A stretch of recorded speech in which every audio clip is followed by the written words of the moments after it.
व्यक्ति को 24 घंटे का समय मिलता है, दिन में प्रत्येक व्यक्ति को 24 घंटे का ही समय मिलता है। लेकिन किसी को इसी 24 घंटे में प्यार करके किसी का पति बनने का शौक है और किसी को मेहनत करके करोड़पति बनने का शौक है। तो आप डिसाइड कीजिए आपको क्या बनना है, क्योंकि बरसों बाद जब आपसे लोग मिलेंगे ना तो ये नहीं पूछेंगे कि आपकी खैरियत कैसी है, आपकी कैसी खैरियत है, ये पूछेंगे आप कितना कमाता है, आपकी हैसियत क्या है, क्योंकि ये दुनिया का उसूल है। कभी कोई आपकी खैरियत नहीं है, हैसियत पूछते हैं लोग। और गौर से देखा करो अपने माँ बाप की आंखों में यारो, और गौर से देखा करो अपने माँ बाप की आंखों में यारो, ये बुराई नहीं है जिसमें बच्चे कभी बूढ़े नहीं होते। नदी में गिरने से तो कभी किसी की मौत नहीं होती, नदी में गिरने से तो कभी किसी की मौत नहीं होती, मौत तो तब हो जाती है जब हमें तैरना नहीं आता। तो परिस्थितियां सभी के आगे आती हैं, उन परिस्थितियों से जो लड़ता है वही मंजिल को पाता है, और जो हार जाता है वह अपनी मंजिल को छोड़ जाता है। तो इस दुनिया में 97% लोग काम करते करते थककर काम करना छोड़ देते हैं। 97% लोग काम करते करते थककर काम करना छोड़ देते हैं, और उन 3% लोगों के लिए काम करने लगते हैं जिन्होंने कभी अपनी लाइफ में हार नहीं मानी। इसलिए आज हम सभी छात्र छात्राओं से यही कहना चाहेंगे कि अपने लक्ष्य के प्रति कभी आपको हार नहीं माननी है। अगर आपको 3% की कैटेगरी में आना है कि 97% कैटेगरी में आना है, वो आप डिसाइड कीजिए। देखिए, पतंग को पता होता है कि उसका अंत एक दिन कचड़े के डिब्बे में होना है, पतंग को पता होता है कि उसका अंत एक दिन कचड़े के डिब्बे में होना है, लेकिन उससे पहले आसमान को छू करके दिखाना पड़ता है। तो हमें पता है भाई, देखो आपका यहाँ पर नाम ही रह जाना है और कुछ नहीं है। तो आप मेहनत कीजिए, अपने माता पिता का नाम रोशन कीजिए, क्योंकि आपके माता पिता एक आस लगाए बैठे हैं, पढ़ा रहे हैं कि भाई हमारा एक दिन नाम करेगा ये बच्चा। तो कभी भी हमें अपने पेरेंट्स के दिल को कभी नहीं छोड़ना चाहिए। अगर आज आप किताबों के दीवाने हो गए ना, तो कल दुनिया आपकी दीवानी हो जाएगी।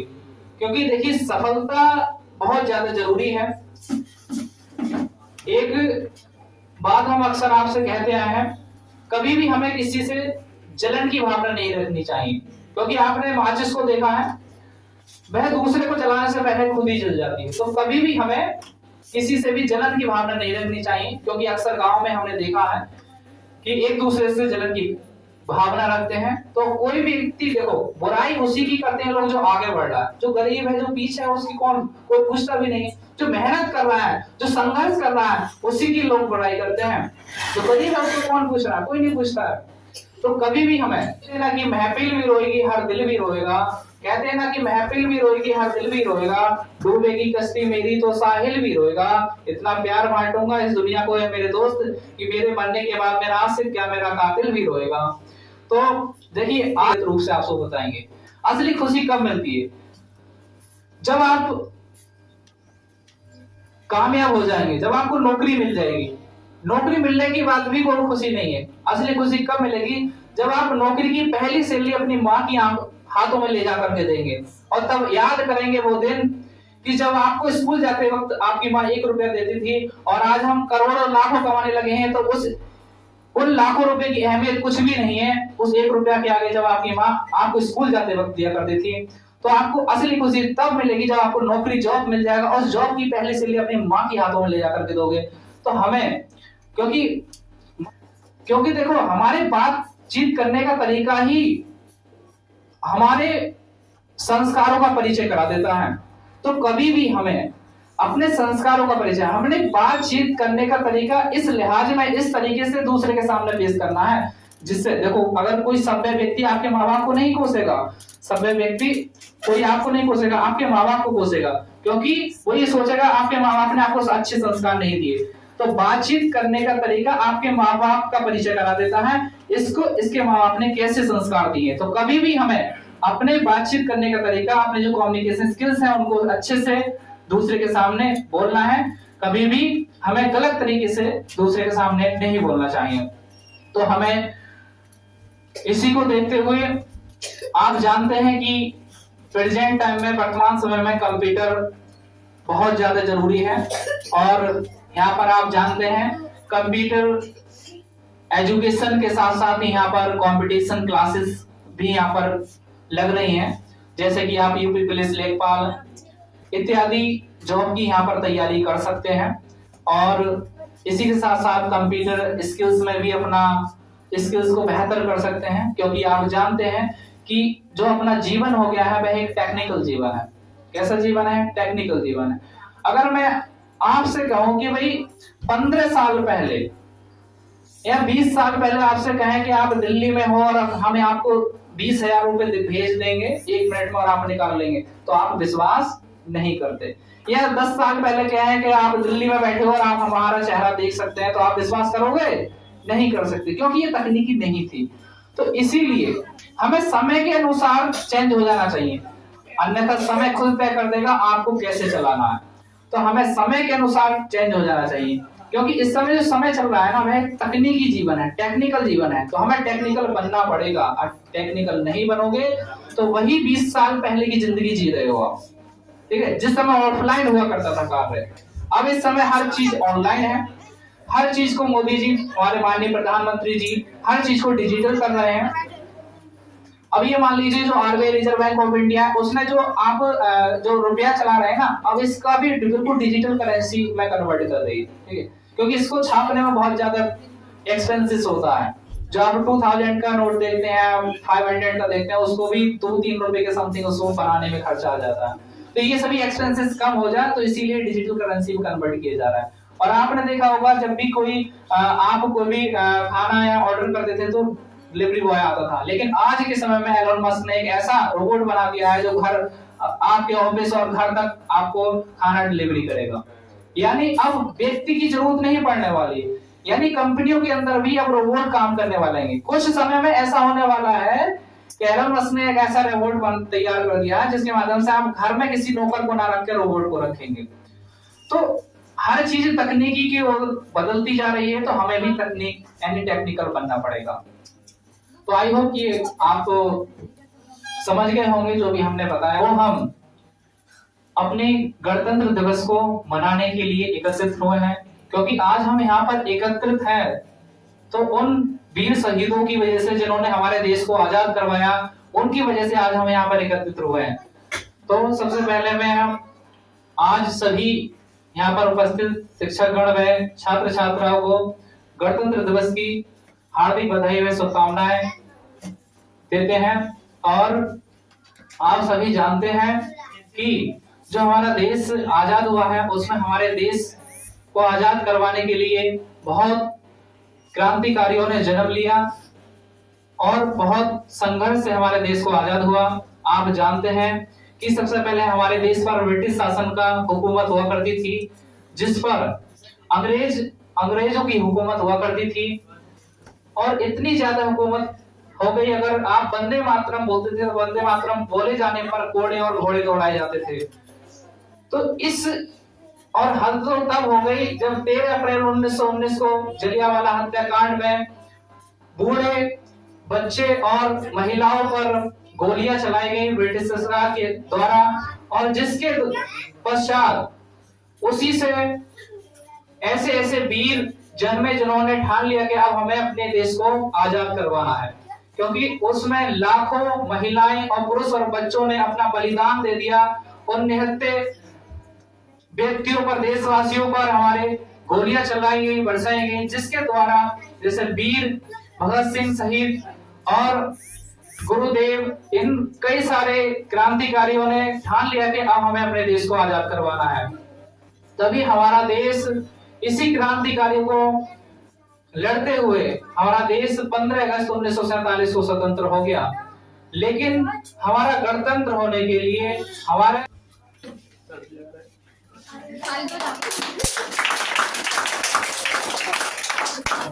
हमारे जो भारत की जो नियम है, जो अनुशासन की जो प्रणाली है, उसको चलाने के लिए हमारा एक संविधान की आवश्यकता थी, जिसको बनने में 2 वर्ष 11 माह 18 दिन का समय लगा और 26 जनवरी 1950 को लागू किया गया। उसी के उपलक्ष्य में आज हम गणतंत्र दिवस मनाते हैं और हर्षोल्लास से मनाते आ रहे हैं और भविष्य में भी इसी तरह से मनाते रहेंगे। और आप सभी जानते हैं कि हमारा जो संविधान प्रारूप समिति के जो निर्माता हैं वह डॉक्टर भीमराव अंबेडकर जी हैं, और जिन्होंने आपने एक सुना होगा जो हमारे राइटर हैं, यानी जिन्होंने उसको लिखा है, वह कौन है? संविधान को किसने लिखा है? प्रेम बिहारी नारायण रायजादा ने। अंबेडकर जी जो थे वह एक प्रारूप समिति के अध्यक्ष थे, उन्होंने इसका प्रारूप तैयार किया। लेकिन जो कैलोग्राफिकर थे जिन्होंने उसको लिखा वह प्रेम बिहारी नारायण राय दादा थे। तो हमारा जो भारतीय संविधान है, हमारा भारतीय संविधान सभी देशों का एक विशाल संविधान है, लिखित संविधान है और एक विशाल संविधान है, जो किसी भी देश में ऐसा संविधान नहीं है। हमारे देश का संविधान बहुत अच्छा है। हमारा देश का संविधान लोकतांत्रिक और गणतंत्र है, जिसके द्वारा आज हम सभी स्वतंत्र हैं। जो आज आप एक साथ बैठे हैं सिर्फ इन क्रांतिकारियों की वजह से, जिन्होंने हमारे देश को आजाद करवाया। नहीं तो पहले हम इस तरह से एक जगह नहीं बैठ सकते थे, उन्हीं की हुकूमत चला करती थी जिसके तहत हमें उनके अधीन रहना पड़ता था। इसी वजह से आज हम गणतंत्र दिवस मनाते आ रहे हैं, इसी तरह से मनाते रहे। जो आपका ड्रीम है, जो आपका लगन है, उसके प्रति हमेशा हमें सचेत रहना चाहिए और अपने ड्रीम्स के प्रति हमें अग्रसर मेहनत करती रहना चाहिए। कभी भी हमें हार नहीं माननी चाहिए। तुमने एक सुना होगा, मेहनत करने वालों की कभी हार नहीं होती। तो अगर आप लगातार कंटिन्यू अगर मेहनत करते रहेंगे अपने जो लक्ष्य है उसके प्रति, तो कभी भी आप हार नहीं सकते, क्योंकि मेहनत बताती है कि परिणाम कैसा होगा, वरना परिणाम तो बता ही देंगे आपकी मेहनत कैसी थी। तो इसलिए हमें अपने लक्ष्य के प्रति मेहनत अग्रसर रखना है, कंटिन्यू रखना है, जिसके द्वारा एक ना एक दिन तो आपको मेहनत उसका फल जरूर मिलने वाला है। क्योंकि कहा गया है सफलता और असफलता में थोड़ा सा अंतर है, सफलता असफलता में थोड़ा सा अंतर है। सफलता आपका परिचय दुनिया को कराएगी, लेकिन असफलता दुनिया का परिचय आपको कराएगी। अगर आप चाहते हैं कि सफल होकर के हमारा नाम दूसरे दुनिया के लोग लें, बोले भाई आप जिस दिन सफल हो जाएंगे आपका समाज में, क्षेत्र में, हमें ये ताने नहीं सुनने हैं। बेटा अगर आप पढ़ाई कर रहे हो तो इतनी मेहनत से पढ़ाई करो कि अपनी कामयाबी, अपनी सफलता को मुकाम तक पहुंचो। या पढ़ाई मत करो, क्योंकि देखो आपके माता पिता के, आपके पेरेंट्स के ड्रीम होते हैं। कभी भी हमें अपने माता पिता के ड्रीम को कभी नहीं छोड़ना चाहिए, क्योंकि देखो उनका एक आशा है, आपको पढ़ा लिखा रहे, हाई स्कूल करवाया, 12th करवाया, उसके बाद बीए करवाया, उसके बाद अगर आप 300-400 रुपए की जॉब करने के लिए किसी कंपनी में जाते हैं ना, तो उनका दिल हृदय से टूट जाता है। फिर जो और समाज में माँ बाप होते हैं ना, वो अपने बच्चे को भी नहीं पढ़ाना चाहते, क्योंकि देखते हैं कि जब पड़ोसी सक्सेस नहीं हुआ, इसने बीए कर रखा है, बी आप समझते हैं, आप जानते हैं, वो उसी प्रणाली का एक जीता जागता उदाहरण है। इसके कानून नियम उस समय लागू नहीं थे। तो जो 2 वर्ष 11 माह 18 दिन बाद 26 जनवरी सन 1950 को लागू हुए, और उस दिन से इस दिन को एक राष्ट्र पर्व के रूप में धूमधाम से मनाते चले आ रहे हैं। अब हम जो इस राष्ट्र पर्व को धूमधाम से मनाते हैं, इसके लिए न जाने कितने महापुरुषों ने अपने प्राणों की आहुति दी। कुछ महापुरुष ऐसे हैं जिनके हम नाम जानते हैं, परंतु बहुत से महापुरुष ऐसे हैं जिनके हम नाम नहीं जानते। तो जिनके हम नाम नहीं जानते, उनके विषय में ऐसा नहीं सोचा जा सकता कि उन्होंने हमारे देश के लिए अपने प्राणों की आहुति नहीं दी, और उनके प्राणों की आहुति हमारे लिए सर्वोपरि है। आज हम पूर्णतः स्वतंत्र हैं, अपने राष्ट्र ध्वज को कहीं भी फहरा सकते हैं, अपना राष्ट्रगान कहीं भी गा सकते हैं, अपना राष्ट्रगीत कहीं भी गुनगुना सकते हैं, परंतु उस समय में ऐसा नहीं था। कैसा था? वंदे मातरम सुनाए जाने पर कोड़े बरसाए जाते थे। वंदे मातरम सुनाए जाने पर कोड़े बरसाए जाते थे। जो भीड़ क्रांति की चलती, घोड़े दौड़ाए जाते थे। तो हमारा देश उन अंग्रेजों का गुलाम था कि वो अंग्रेज अगर ये सुन लेते थे कि कहीं वंदे मातरम की ध्वनि सुनाई दे रही है, तो वो उन पर कोड़े बरसाते थे। और जहां कोई क्रांति के प्रति आवाज उठाता था, देश को स्वतंत्र कराने के प्रति आवाज उठाता था, उन पर वह अंग्रेजी शासन घोड़े दौड़ा दिया था।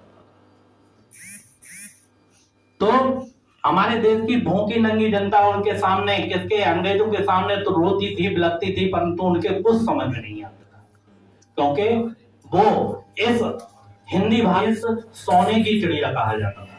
भारत देश, तुमने किताबों में पढ़ा होगा, भारत देश सोने की चिड़िया कहा जाता था। वाकई भारत में इतना सोना, इतनी धन संपदा थी, वो धन संपदा, वो सोना वो लूट कर अपने देश को ले गए और हमारे यहाँ पर केवल लोहा छोड़ गए। आज यही कारण है कि हमारा देश गरीबी के चंगुल में इतनी बुरी तरह फंसा हुआ है कि उसे सुधरने में, उसे समझने में बहुत लंबा समय, बहुत लंबा टाइम लगेगा। अब विकसित और विकासशील वो देश, वो अंग्रेजी देश विकसित हो गए, हमारा देश विकासशील की श्रेणी में आ गया। आज भी हर एक आदमी अपने लिए, अपने देश के लिए, अपने परिवार के लिए कोशिशें कर रहा है, परंतु कोशिश करने के बावजूद भी वह उतना नहीं पा पाता जितना उसे जरूरत है। अब यहाँ पर हमारे धर्मेंद्र भैया ने सेंटर प्रारंभ किया है, तो सेंटर प्रारंभ करने के बाद उन्हें अपने आप को पता है कि किस तरह से उन्होंने इस सेंटर को प्रारंभ किया, इस वजह से कि हमारे देश का, हमारे गांव का, हमारे क्षेत्र का विकास हो सके, हमारे जो बच्चे हैं वो अच्छी शिक्षा, अच्छी तकनीकी शिक्षा प्राप्त कर सके, जिससे कि हमारे बच्चे, हमारे क्षेत्र के, हमारे गांव के बच्चे एक विकास की सीढ़ी को आगे की ओर चढ़ सके। जिस चीज की जरूरत है उस चीज के लिए वो समझ सके, जिससे कि आगे चलकर उन्हें किसी तरह की कोई परेशानी ना हो, किसी तरह की कोई दिक्कत ना आए। क्योंकि हमारे माननीय प्रधानमंत्री जी भी हमारे देश को विकसित करने की ओर कदम उठा रहे हैं। उन्होंने भी हमारे देश को एक, आपने सुनी होगी, कैशलेस प्रणाली जो प्रधानमंत्री जी ने प्रारंभ की है, अर्थात वो डिजिटल इंडिया की राधा कन्हैया का गोकुल धाम बन जाऊं, मैं कहीं वंदे मातरम की धुन बजते हुए सुन लूं, तिरंगा की तरह इटला के हिंदुस्तान बन जाऊं। कि किसी की गजरे की खुशबू को महकता छोड़ आया हूँ, किसी की गजरे की खुशबू को महकता छोड़ आया हूँ, एक नन्ही सी चिड़िया को चहकता छोड़ आया हूँ। मुझे अपनी छाती से लगा लेना है भारत माँ, मैं अपनी माँ की बाहों को तरसता छोड़ आया हूँ।